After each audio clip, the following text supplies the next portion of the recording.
خل الرمان يا جماعة مشروب تخسيس من غير رجيم، بيدي نضارة للبشرة غير طبيعية. هو عبارة عن قنبلة فوائد للجسم والبشرة.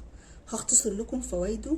بيظبط مقاومة الأنسولين، بيحمي الجلد من أشعة الشمس وبيحسن ملمسه لأنه مليان مضادات أكسدة، بيعالج الأنيميا، بيسهل عملية الهضم، بيعالج جرثومة المعدة، بيخلص الجسم من الدهون الضارة، بيقفل الشهية، بيحمي الجسم من البكتيريا الضارة اللي موجودة في الأكل، مليان بوتاسيوم فبيضبط ضغط الدم، مريح على المعدة، حدته أقل من خل التفاح، بيحسن الحالة النفسية للسيدات في فترة البريمينيبوز اللي هي فترة انقطاع الطمس.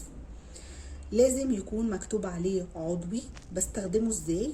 باخد معلقة كبيرة على كوباية مية مرة واحدة بعد الغداء. لازم اغسل سناني بعدها او امضمض بقي عشان ده حمض، ومع الانتظام عليه ممكن يعمل مشاكل في الاسنان. وبس كده.